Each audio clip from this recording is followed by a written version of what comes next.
para inaugurar o nosso plano de história, nada melhor do que aprender sobre ele. Quem?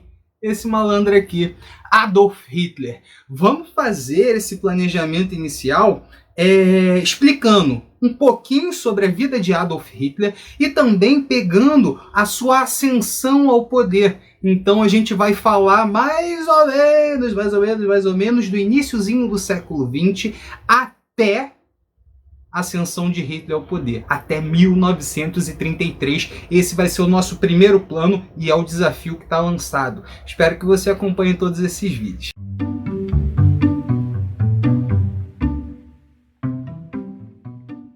Vamos começar a pensar o seguinte, porque quando a gente ouve sobre Adolf Hitler, quando a gente ouve sobre o Partido Nazista, quando a gente ouve sobre a Alemanha, a gente tem várias ideias fixas na cabeça. Mas a gente conhece pouco sobre alguns detalhes. Explicar a ascensão do tal nazismo nefasto que caminha junto com o fascismo italiano, só focando na figura de Adolf Hitler, é um erro. Nós não podemos falar sobre a ascensão nazista sem pensar sobre um contexto que Adolf Hitler está se cercando desde que ele nasceu. E, inclusive, já na fase adulta, como figura política, não podemos tirar de mente as figuras que estavam ao seu lado. Pessoas como Joseph Goebbels, pessoas como Rudolf Hess, como o Göring. Conhece o Göring? Eu sei que eu tô falando com sotaque de como se eu estivesse falando inglês e os caras são alemães, mas relaxa, essas pessoas aí vocês vão ver ainda bastante sobre os próximos planos de aula. Tranquilo? Agora, essas pessoas e a sociedade alemã, a sociedade austríaca no caso, que Hitler era austríaco, explicam muito sobre como que aconteceram as coisas. Mas a gente tem que pensar o seguinte, Adolf Hitler é uma figura que ele nasce já com uma posição não rica, mas numa posição confortável. Apesar de ter uma educação rígida no sentido de seu pai, porque sua mãe passava a mão na cabecinha, vem cá, filhinho, vem cá. Ele era uma filhinha de mamãe. Apesar da sua criação rígida, Adolf Hitler, ele não foi uma figura empenhada em um engrandecimento próprio. Ele era sonhador. Ele sonhava ser artista. Ele passava dias e dias lendo e pintando quadros. Mas ele, apesar de seu sonho, ele pouco fez para conseguir ser artista de verdade. Ele fez testes lá em Viena, na Academia de Belas Artes. Ele não passou, mas ele não buscou se renovar para que ele conseguisse passar novamente. Adolf Hitler ele foi indicado para fazer arquitetura. E ele falou assim, beleza, vou ser arquiteto. E o que ele fez para ser arquiteto? Nada.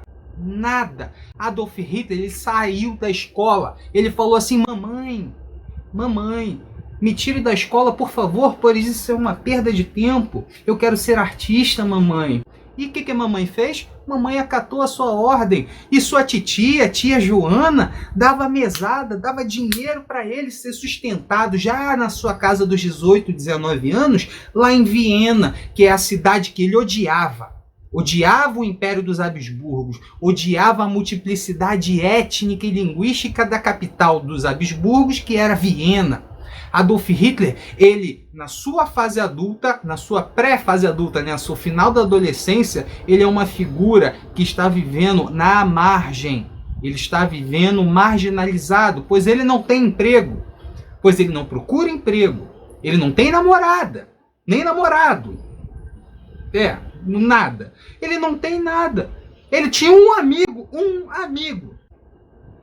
de verdade. E ao longo dos seus dias e seus anos, ele foi conhecendo outras figuras, mas ele tinha apenas um amigo. Perceba que essa vida em Viena dele era uma vida bem cruel para si. Mas ele, só depois de alguns anos, num sofrimento, na marginalização, ele começa a buscar uma saída. E essa saída é ganhar dinheiro com aquilo que ele já sabia fazer, que era pintar quadros. Ele copiava, ele parava na frente de um prédio ou de um ponto turístico em Viena e desenhava. Ele começou a vender isso, vendia para comerciantes judeus. Adolf Hitler parece que ganhou um norte. Ele conseguiu se sustentar por um tempo, mas ele ainda se sentia muito incomodado com Viena.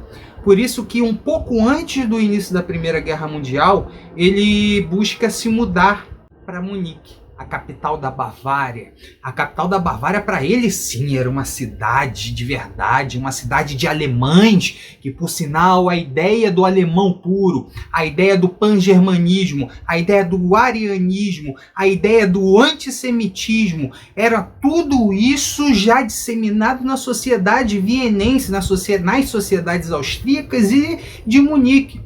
O ódio que ele tem aos judeus não foi inventado por ele, é uma coisa que é histórica desde que Jesus Cristo foi assassinado, crucificado no caso, foi assassinado, executado. Desde aquela época, judeus eles começam a ser perseguidos por vários motivos, que eu não vou entrar aqui nos detalhes, mas saibam que o antissemitismo era extremamente forte.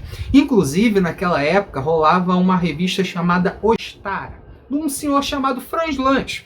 Franz Lanz, que inclusive teve contato com Hitler brevemente, que durante o regime nazista, ele, Franz Lanz, com suas ideias esotéricas, foi inclusive censurado, tá? Mas Hitler leu muito de suas revistas e lá estava falando uma ideia mais ou menos assim: louros de olhos azuis do mundo, univos. É esse tipo de conceito que Hitler começa a ler. Mas pensar que essas ideias vêm só dessa revista é um engano. A gente tem que pensar um contexto muito maior e a Primeira Guerra Mundial vai vir para dar um impulso cada vez mais forte. Até o próximo plano, divirtam-se.